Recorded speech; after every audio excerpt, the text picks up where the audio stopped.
put a lot of resources into dreaming up a future of self-driving cars. But despite our best efforts to dream up the impossible, we still have several roadblocks to overcome before realizing an autopilot EV utopia. Car technologies and capabilities aside, many of our cities still lack the infrastructure necessary to support seamless drop-offs and prevent accidents.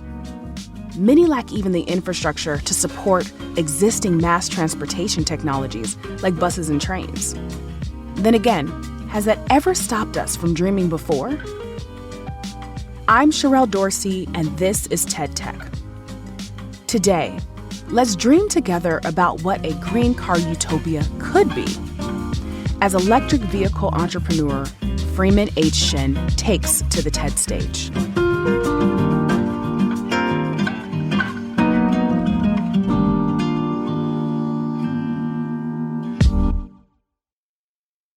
I love cars, I really do. But what we are currently doing is a bit insane.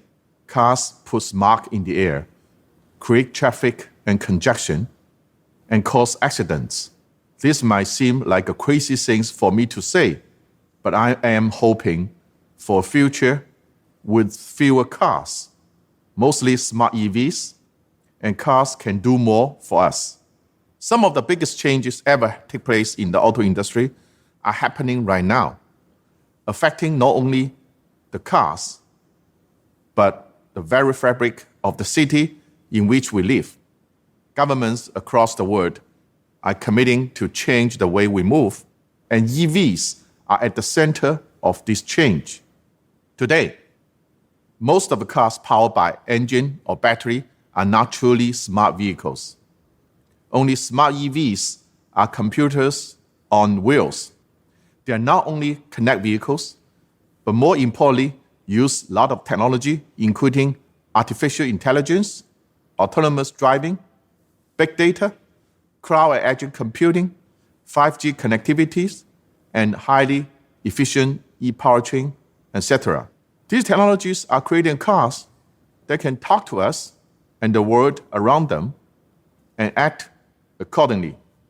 This will have a huge impact on our city and the way we live in them. Let's start with something that's always a challenge in a city: parking. The reality is that cars are parked nearly all of the time, taking space in our cities, costing us money.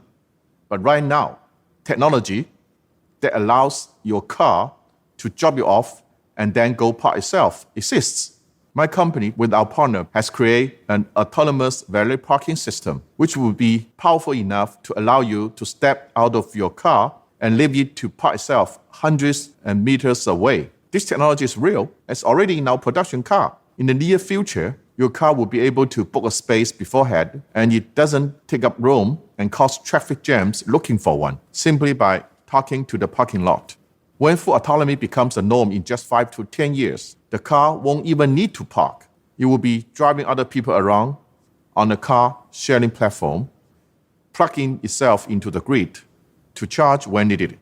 When this is the case, we don't need so many cars on the road. Access to cars will be prioritized over ownership, and this will be great for cities.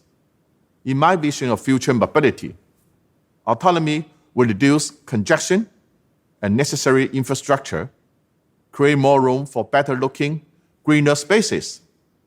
Imagine a shopping center next to a huge playground for our kids, instead of miles of concrete and cars lined up in the sun. And what about all those roads and bridges and signage that carry us through a city? That will, of course, change too.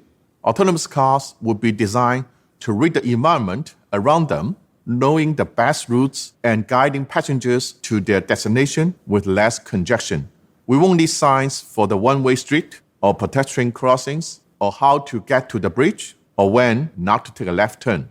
Imagine an intersection between two busy roads that has no traffic lights. Car will speed up and slow down automatically to avoid other cars in the intersection. The sky above the road will be clear and open. In the auto industry, the ability for vehicle to interact with their environment while taking data from a central storage in the cloud about roads and navigation is called V2X, or vehicle to everything.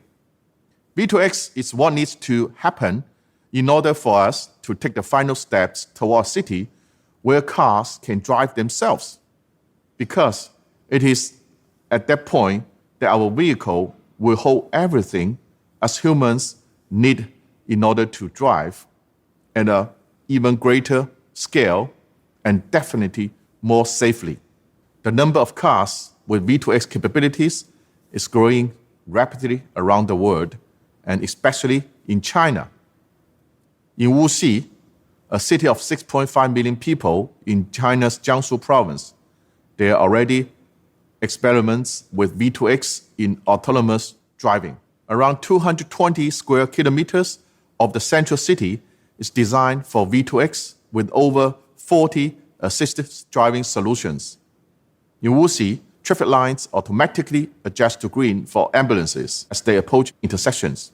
Cameras spot pedestrians on the road and deliver a warning directly to the cars if they are approaching too quickly.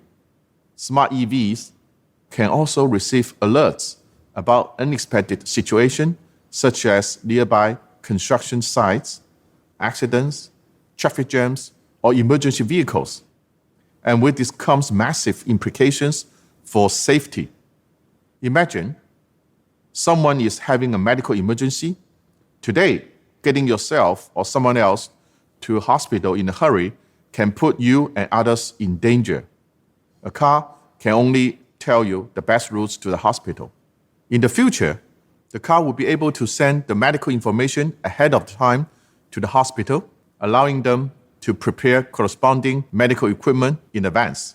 The car could signal to the city that it has a sick person on board, and the whole city can respond, making traffic lights green the whole way, clearing bus lanes, and letting the medical response teams automatically dive into the car through the connecting systems.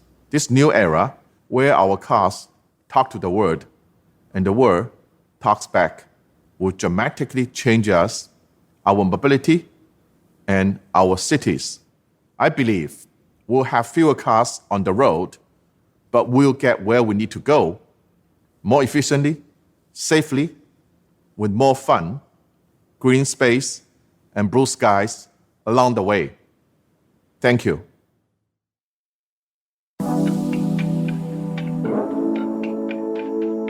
All right, that's our show. Thanks for listening. TED Tech is part of the TED Audio Collective. This episode was produced by Isabel Carter, who also wrote it with me, Sherelle Dorsey. Our editor is Jimmy Gutierrez, and the show is fact-checked by Christiane Aparta. Special thanks to Farah DeGrunge for her support as a project manager. I'm Sherelle Dorsey. Let's keep digging into the future. Join me next week for more.